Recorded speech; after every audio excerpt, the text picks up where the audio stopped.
Yet another oversimplified reaction. This time,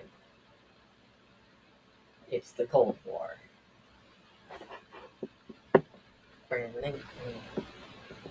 Okay.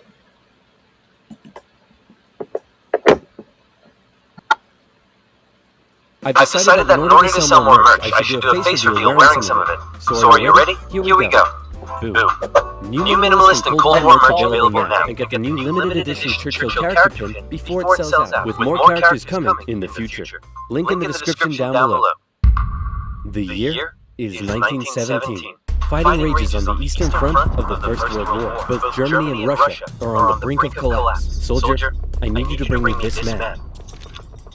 Got it. Found him, sir. What? No, not Lenin. Lenin, the Russian communist. What? Why would I need a beetle? Lenin, the Russian communist. He was exiled to Switzerland. You know what? I'll do it myself.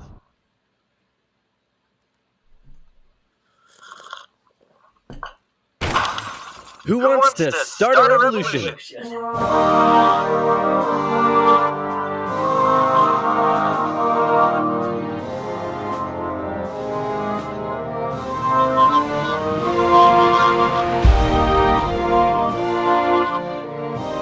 The Germans put Lenin on a train and sent him all the way back to Russia, hoping he and his mates would create an internal crisis. And create an internal crisis they did. The government was overthrown, and Lenin was in charge. He immediately pulled out of the First World War, made the country communist, started a 3-year-long civil war, got shot, broke the economy, caused a famine, and then he died. On his deathbed he said, "Hey man, tell whoever's in charge of giving people jobs not to let that jerk Stalin become the next leader." By the way, who did I put in charge of giving people jobs? That would be Stalin, sir. Stalin was a rising force in the Communist Party. He still had some opponents, but conveniently, all of them were arrested or disappeared. So that was lucky. And so Stalin took over. He implemented his 5-year plans, which transformed the country from an agriculture-based economy to an industrial one. And like Lenin before him, he reigned with terror. Anyone who dared criticize or oppose him would either be killed or left to rot in the horrendous Soviet work camps. Then a short man with a silly mustache tried to take over the world, punched the Russians all the way to Moscow, and then the Russians, with some help from their faithful ally, the Winter, punched them all the way back to Berlin. At this point, being allies, America, the UK, and the Soviet Union were good chums. They held a couple of conferences near the end of the war to decide what would happen next. Hey Stalin, after all your trials and tribulations, you must be pretty happy to be standing here in Berlin. Tsar Alexander made it all the way to Paris. Just give me a second. Hey man, I think something's up with Stalin. I know, right? What should we do? Shall I tell him about the bomb? Yeah, tell him about the bomb. That will scare him. So, we got this crazy new big A-bomb that can destroy an entire city in one go. Yes, my spies told me already. Oh wait, I meant to act surprised. Wow, that's amazing. He already knew. How? Am I sure I want to send nuclear secrets via unsecure public coffee shop Wi-Fi? Am I ever?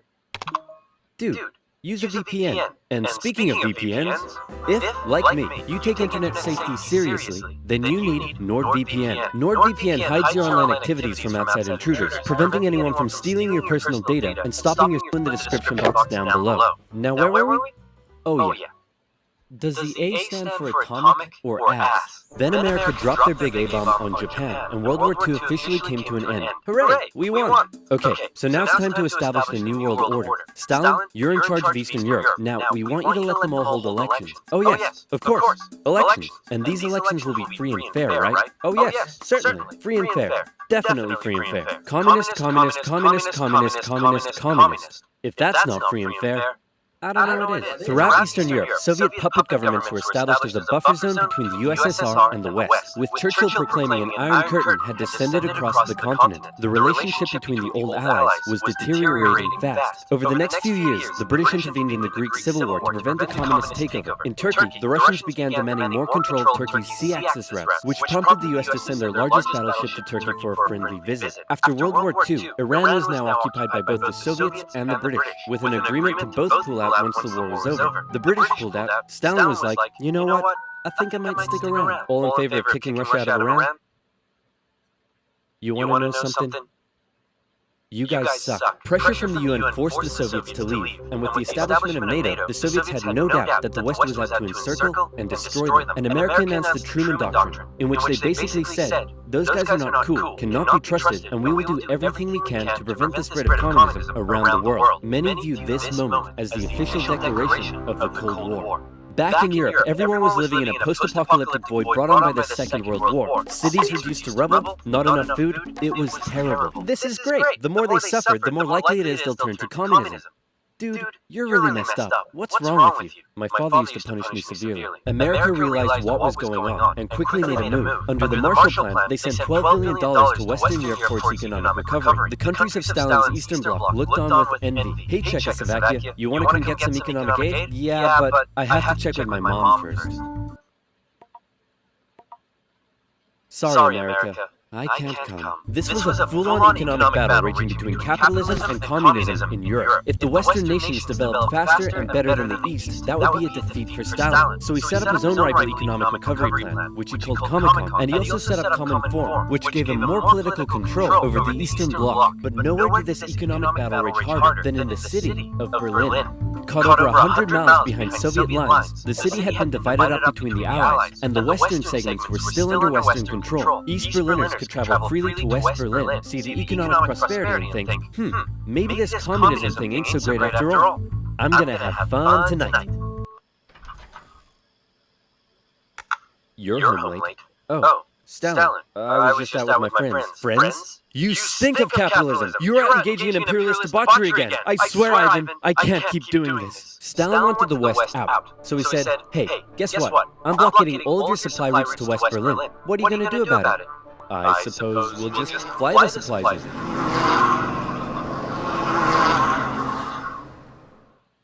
All right, Truman, you win this round. The Berlin airlift was an incredible undertaking and a major success for the Western Allies, and Stalin ended his blockade of West Berlin. His aggressive actions worried the West, but not as much as this did. The Soviet Union had developed their very own atomic bomb. The USA no longer had a nuclear monopoly. The world now knew that if a major war broke out between the two superpowers, it would be more destructive than anyone could imagine. So it was comforting when Stalin came out and said that war between the Soviet Union and the West was unlikely. Oh, wait, inevitable. He said it was inevitable. Hey, you know who I haven't checked in on in a while? My good friend China. Whoa! What happened to you? What happened to them was a full-blown civil war that had been going on since 1927. The People's Liberation Army, under the leadership of Mao Zedong, successfully defeated the Republic of China, who fled to Taiwan. The now communist China and the Soviet Union signed a mutual defense treaty. This was terrible news for the West. But wait, there's more. After the Second World War, Korea was divided along the 38th parallel. In the north, the Soviets set up a communist regime. In the south, America set up an anti-communist regime. Both were led by very sweet-looking old men, but don't let that deceive you. They were both ruthless dictators, and both dreamed of reuniting Korea under their own regime. Now that he had the bomb, Stalin was feeling a little more cocky, and he finally gave Kim permission to attack. The North launched a surprise invasion of the South on June 25th, 1950. With Soviet aid, the North Koreans steamrolled through, taking Seoul in just 3 days and replacing one ruthless dictator with another. The UN were freaking out and quickly created an emergency force made up of troops from 16 countries to defend the South. The West still held Busan and made landings at Incheon near Seoul. They pushed the North Koreans out of Seoul, replacing the ruthless dictator that had replaced the first ruthless dictator with the same ruthless dictator that had previously been replaced by the new ruthless dictator.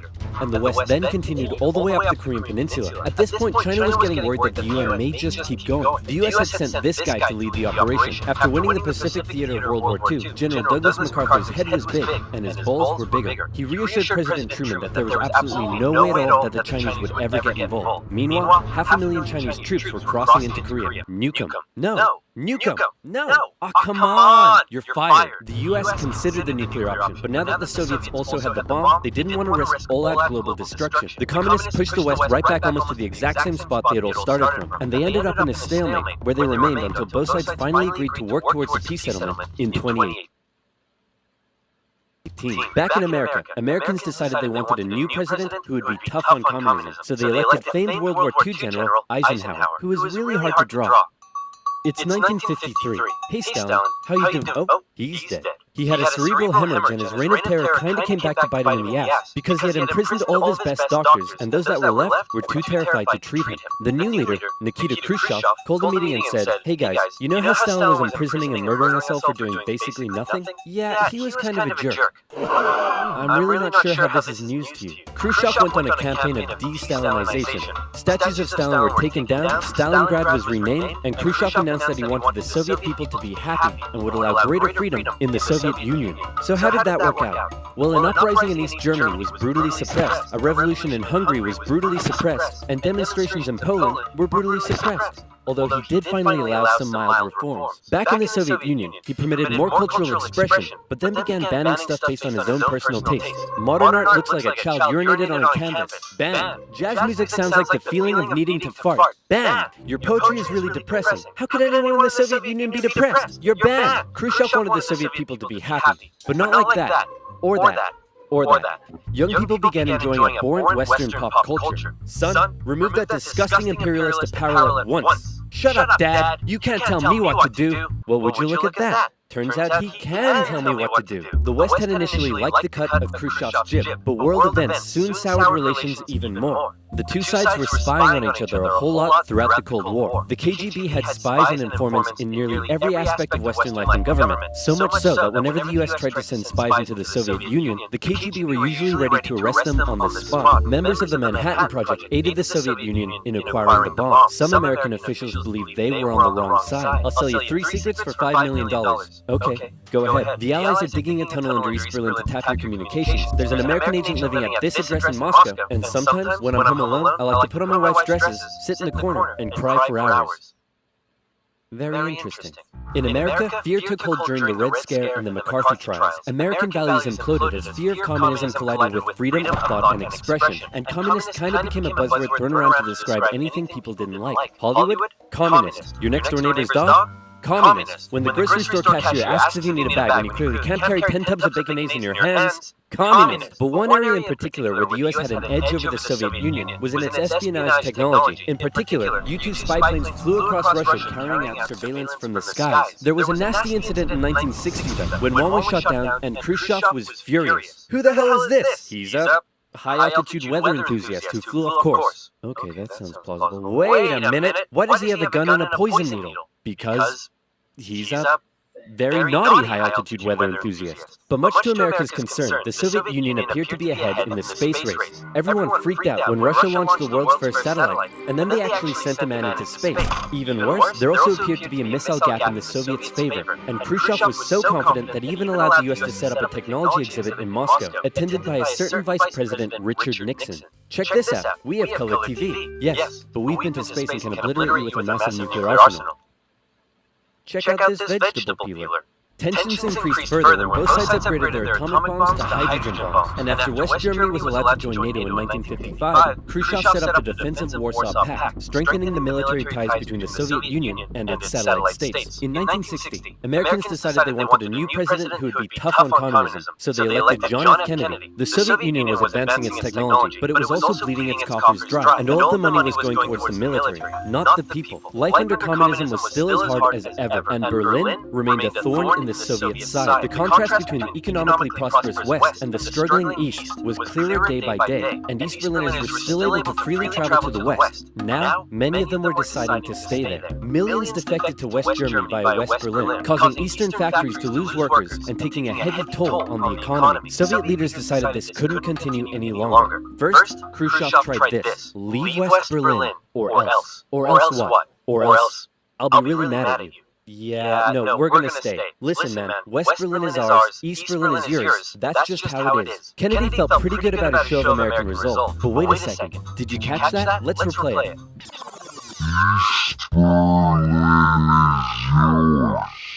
Uh-oh, Kennedy just told Khrushchev that the USA wouldn't interfere in what the Soviets did with their section of Berlin, so Khrushchev came up with a new idea. We're gonna build a wall, and it's gonna be a big, beautiful wall, and it's gonna keep out all the Mexicans. Oh, sorry, it's gonna keep in all the Mexicans. On August 13th, 1961, Berliners woke up to find their city divided into two, with barbed wire and guards blocking the border between East and West. Over time, a wall was constructed throughout the city. Families were torn apart. Thousands would risk their lives escaping over the wall, and hundreds would die trying. To the despair of Berliners, the West were unable to do anything about it. But the wall did put on full display the failure of the communist system. As Kennedy said, democracy is not perfect, but we have never had to put a wall up to keep our people in.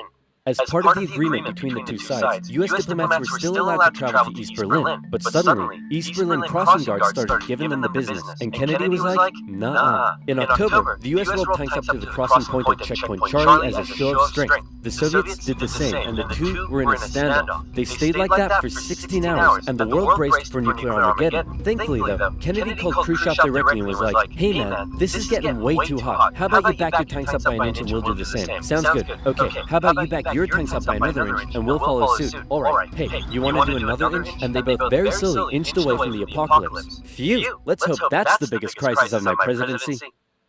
It wasn't. That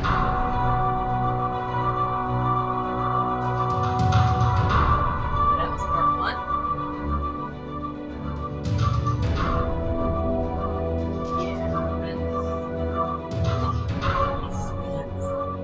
Good old Berlin Wall. Good old Berlin Wall. This video was made possible by Skillshare, an online learning community where you can learn just about anything. Support my channel by signing up using the link below and get your first 2 months for free. For anyone who thinks recent U.S. history has never been as crazy as it is right now, allow me to present to you the 1960s, extreme cultural division, major political assassinations, and the closest the world has ever come to nuclear apocalypse. Shocked by the CIA's intrusive methods for putting down socialism in Latin America, a certain Fidel Castro met with a certain Che Guevara in a bar in Mexico City, and the two of them decided they should grow some awesome beards and overthrow the Cuban government, which is exactly what they did. Cuba had been America's summer playground, and America didn't like seeing a communist regime being set up in its own backyard. So the U.S. immediately began training up Cuban exiles to invade Cuba and overthrow Castro. However, as the day of the operation came closer, Kennedy wanted to conceal any U.S. involvement in the plan, so he massively scaled back American air support, and as a result, the Bay of Pigs invasion was a humiliating defeat for America. But Castro felt there was still an impending U.S. threat to his regime. Meanwhile, in the Soviet Union, Khrushchev had a lot of medium-range nuclear missiles that couldn't reach America, but they could if they were positioned, say, on an exotic Caribbean island off the coast of Florida. Hey, I'm a communist who hates America. You're a communist who hates America. You know what that means? We should fall in love. I was just going to suggest you set your missiles up in Cuba. Oh, no, you're right. That's a better idea. Be still, my beating heart. On October 14th, 1962, a U-2 spy plane over Cuba noticed something strange. Sir, you need to look at this photograph. You're right. That's the cutest dog I've ever seen. Sir, I was referring more to the Soviet missiles. America freaked out as they realized what was going on. They were completely vulnerable, and they had to act fast. They knew that airstrikes or an invasion of Cuba would likely mean nuclear war with the Soviet Union. So Kennedy came up with another idea, a blockade. The U.S. Navy announced it would stop and search any Soviet ships heading to Cuba, and would sink any that did not comply. In response, the Soviet put its military into full combat readiness. The U.S. did the same, and began drawing up plans for an attack on Cuba. Things were escalating fast, and both superpowers were getting ready for World War III. Emergency communications between the two sides broke down as Khrushchev rejected Kennedy's demands for the missiles to be removed. And for the first time in history, U.S. Strategic Air Command moved to DEFCON 2. DEFCON 1 means nuclear war. The Soviets shot down a U-2 spy plane over Cuba. A Soviet nuclear submarine in the Caribbean mistakenly believed war had already broken out, and two of the senior officers gave the go-ahead to fire its nuclear torpedo. Thankfully, the third senior officer, this beautiful man, refused to authorize the decision. The U.S. finalized its preparations, and I kid you not, the day before the U.S. were set to decide the day and time for the Cuban invasion, Khrushchev was like, hey, you know if you just removed your missiles from Turkey, we'd remove ours from Cuba? Yeah, that sounds good to me. It was a bit more complicated than that, but at the last second, the two sides finally came to an agreement. Soviet missiles were shipped out of Cuba, and the world breathed one gigantic sigh of relief, except for one guy, who was bloody livid. Phew! Let's hope that's the biggest crisis of my presidency. Unfortunately for him, his presidency was to end with one. Having nearly blown up the planet, a few changes were made. First, the superpowers agreed to a limited test-ban treaty. Secondly, the Soviets ousted Khrushchev and replaced him with Leonid Brezhnev, who was a kisser.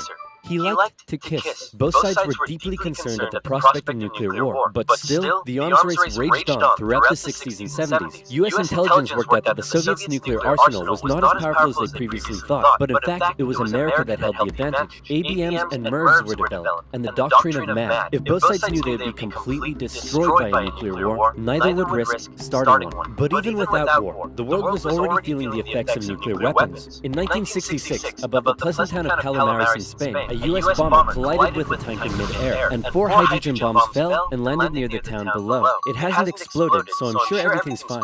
Whoa, boy. Hey, I wouldn't eat that if I were you. Okay. What were you gonna do today? Go for a swim? Yeah, I wouldn't.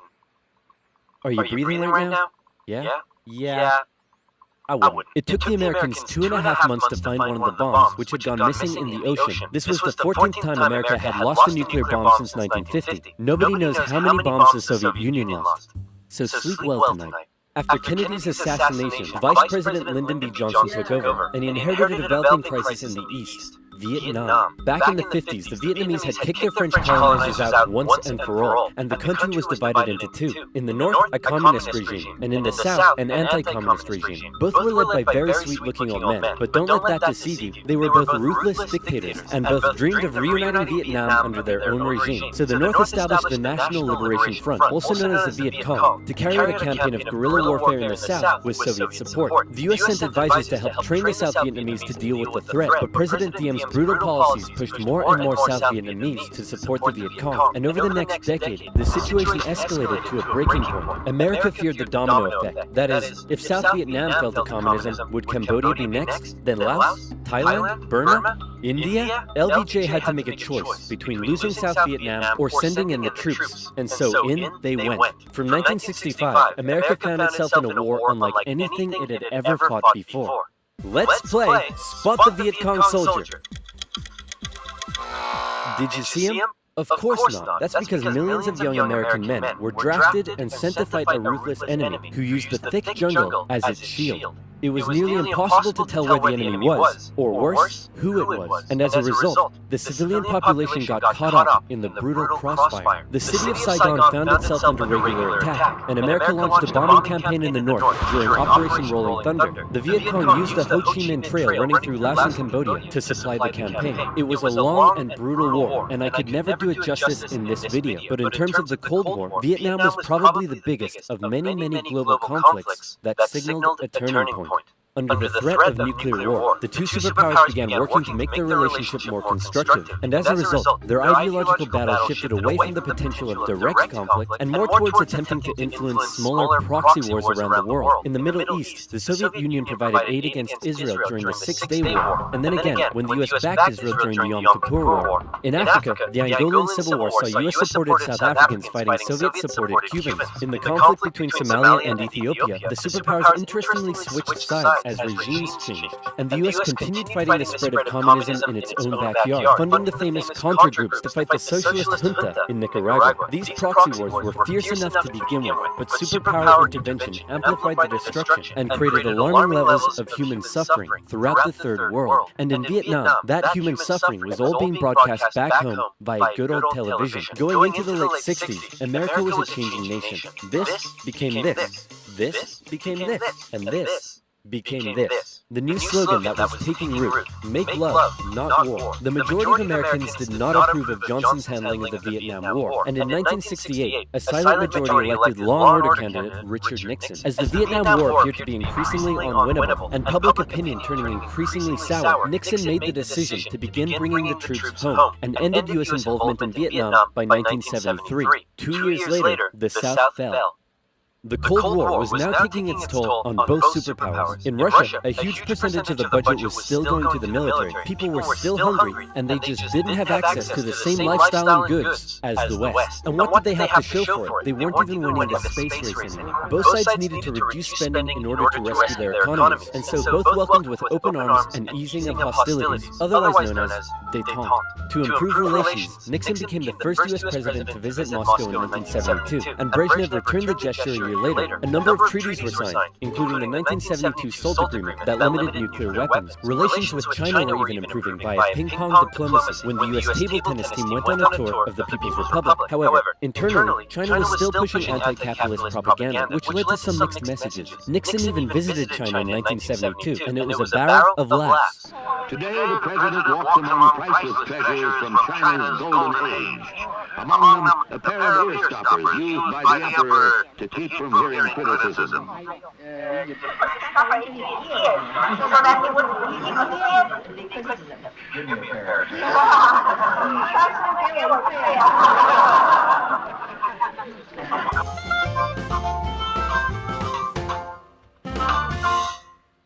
Everything was going great for Nixon, until it was uncovered that back home he was being a very naughty boy, violating constitutional protocol. I'm announcing today my resignation as president, and I'm passing the office to my vice president, Gerald Ford. Wow, you mean in America that people can actually remove their leader when he breaks the law? Why not just rule by force? Where's the corruption? And my first act as president is to pardon Nixon.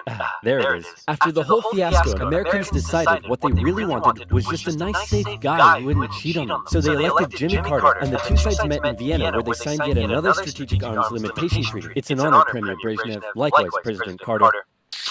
Please don't do that. But that's not to say there was no longer any tension between the two sides, because there was, heaps of it. Once again, the Soviet Union put down further attempts at reform and rebellion in the Eastern Bloc. The Euro missile crisis saw new and improved classes of intermediate-range missiles being deployed in Europe. In 1979, the Soviets thought it would be a good idea if they had their own Vietnam and invaded Afghanistan to prevent a US-sponsored Islamic insurgency. And in response to these various crises, Olympic Games were boycotted. Conservatives were concerned that US policy had become too soft, and in 1980, they decided they wanted a president who would be tough on communism, so they elected Ronald Reagan. And Reagan came in guns blazing. Concerned at the Soviet Union's human rights violations, he made a speech calling them an evil empire. And he also wanted to renew the arms race using technological advances in computing and lasers. He came up with the Space Defense Initiative, also known as Star Wars, which was basically a big defensive anti-nuke shield around the country. But a lot of people thought it was a pretty dumb idea. The Soviet Union perceived this shift in rhetoric as the USA getting ready for war, and they were feeling especially threatened as their relationship with their communist ally China had broken down. Relations took a big hit in 1983 when the Soviets shot down a Korean airliner that had strayed into their airspace, and it looked like the world was going right back to mid-20th century Cold War tension. But then Brezhnev got really old and died, and was replaced by this guy who was really old and died, and was replaced by this guy who was really old and died, and he was replaced by Mikhail Gorbachev. Coming into office in 1985, he was the real game changer.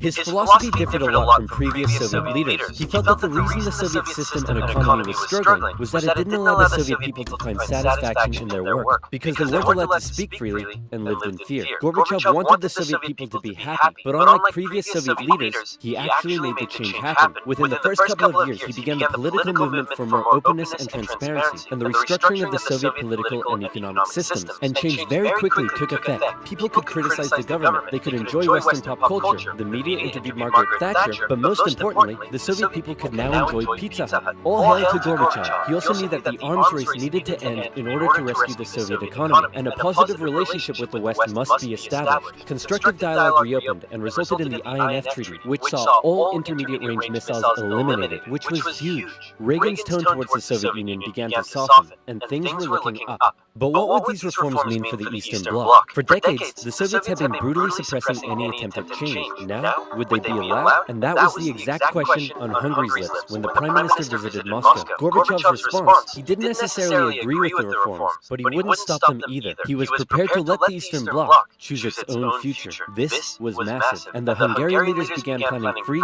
multi-party elections. Poland followed suit, and also held elections in June. The anti-Soviet party, Solidarity, won 99 out of 100 seats in the Senate. But not just that. In Hungary, the barbed wire border between East and West was removed.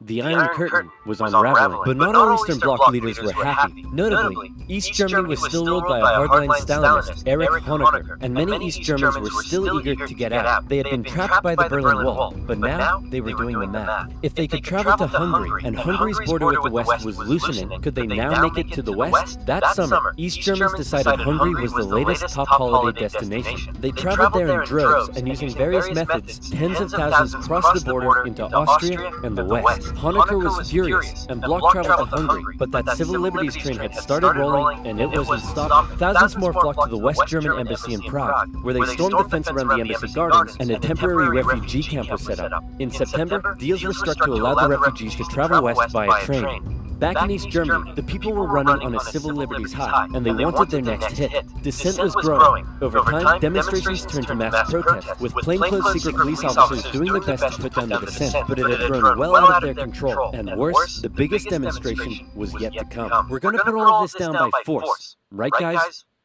Guys? Unfortunately, everyone had realized what he had not. This was bigger than them, and the entire East German Politburo voted him out of power. On November 4th, over 500,000 East Germans took to the streets of East Berlin. For many, there was still one big target left in their sights: that damn wall. The pressure on the East German government was too great, and on November 9th, they made a bit of a chaotic announcement that the travel ban between East and West was being lifted. The change wasn't meant to take effect until the next day, and crossing guards still had orders to shoot on sight any who tried to cross. But that night, huge crowds gathered at the crossing points, and the guards were overwhelmed. In an astronomically historic moment, after decades of family separation and travel restriction, the people were allowed to pass through.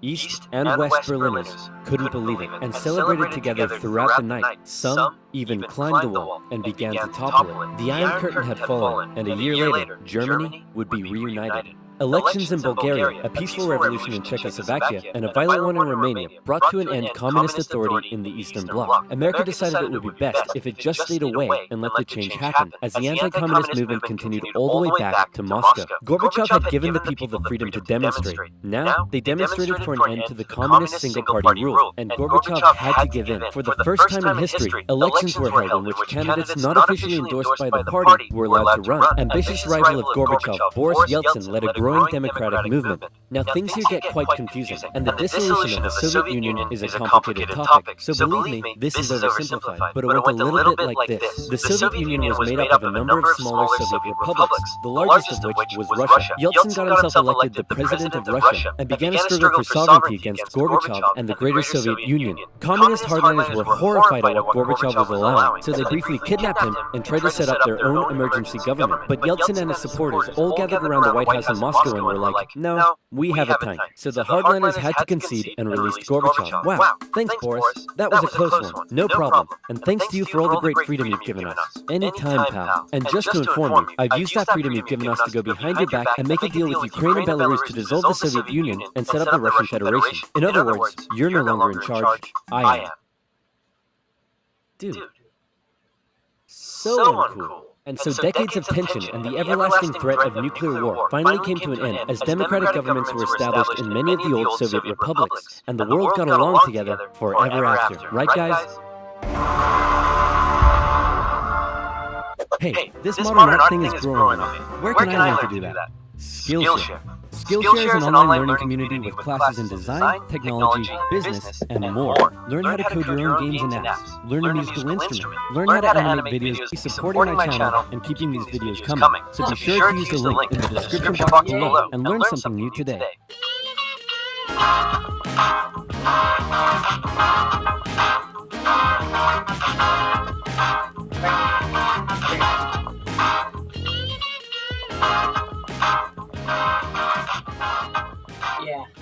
Yeah, World War III is going to happen anytime now with good old... Could happen literally any moment now.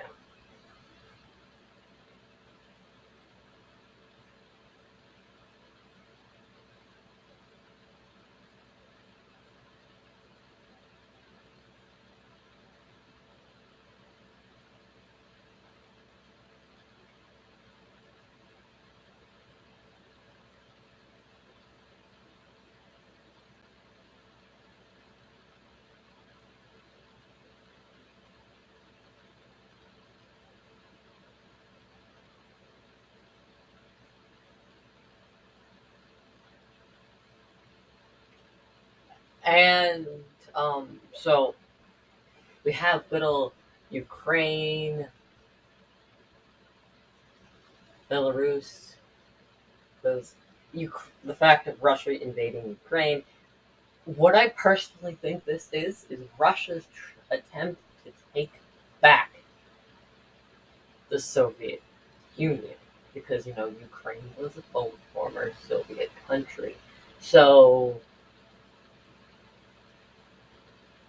it could be possible that Ukraine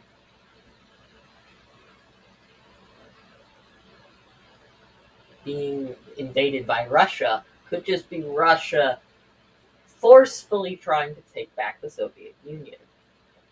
And that obviously means that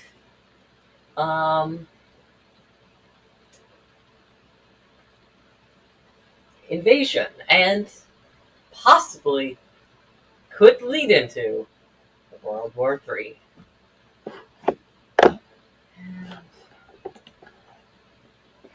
Um, so that's it for